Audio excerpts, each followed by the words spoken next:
আজকে 8 ঘন্টার কাজ তোমাদের সাথে 5 মিনিটে শেয়ার করব। তো আমি মনিকাস রেসিপি অ্যান্ড ব্লগ থেকে এই যে সকালবেলা আমরা আজকে ঘরে এবং তার বাবার হোমিও একটা চেম্বার আছে, ওখানে পূজা দেওয়া হয়েছে। আর 2 জায়গায় পূজা দেওয়া মানে ঘরের কাজ সেটা কত বেশি হতে পারে সেটা তোমরা জানো, বোঝো, যারা করে তারা বুঝে। ঘরের পূজায় যে সকালে উঠে ঘরের কাজ শেষ করে ঘরের পূজা শেষ করলাম, ফল দিয়ে পূজা শেষ হয়ে গেল, এই যে দেখতে পাচ্ছ। আর যারা কাজ করে তারাই বুঝে যে কাজ কাকে বলে। এই যে আমরা বের হয়ে গেলাম চেম্বারের উদ্দেশ্যে।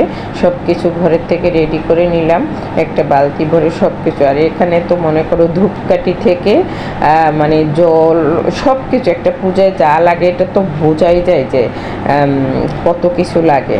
সেখানে সব কিছু রেডি করে গেলাম। আর এর মাঝে তিনিও একটা ছাতি হারাই আসলো, আমরা চেম্বারে চলে আসলাম। এই যে চেম্বারে সব রেডি করে বসে আছি ব্রাহ্মণ দাদার অপেক্ষায়। তো দাদা আসলেই পূজা শুরু হবে। তো এই যে দাদা চলে আসছে, রেডি করে দিলাম একটা রুমের মধ্যে সব কিছু সরিয়ে এখানে পূজার সব রেডি করে দিলাম। তো দাদা এখানে পূজা করতে বসছে।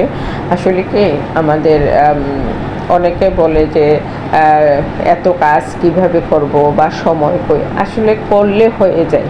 অনেকে মনে করে কিভাবে হবে, করলে হয়ে যায়। কষ্ট একটু হয় ঠিকই, কিন্তু আমার আবার এই পূজা আশ্রা এগুলো ভক্তি না থাক কিন্তু করতে ভালো লাগে।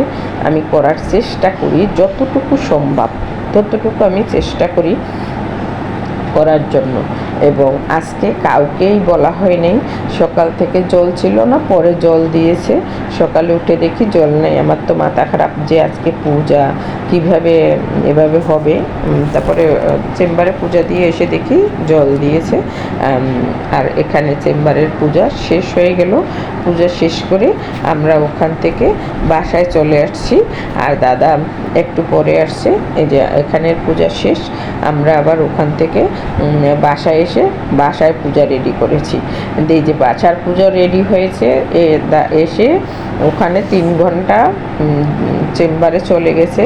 আর এসে তাড়াতাড়ি বাসার পূজা আবার রেডি করে একবার রান্নাঘরে দৌড় দিই, একবার আসন ঘরে দৌড় দিই।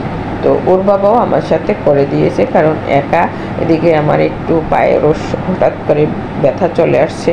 তো আজকে একবারই রান্নাবান্না শর্টকাট করে করেছি। আজকে বেগুন ভাজা আর পটল ভাজা, খিচুড়ি, চাটনিও রান্না করা হয়েছে, আমড়ার চাটনি, সেটা তোমাদের সাথে শেয়ার করা হয়নি। আমড়ার চাটনি রান্না করা হয়েছে, শর্টকাট করে রান্না করে ফেলেছি। যেহেতু 2 দিকে দৌড় দিতে হয় আর সকাল হইতে সেই করতেছি, তো কাজও বেশি ছিল।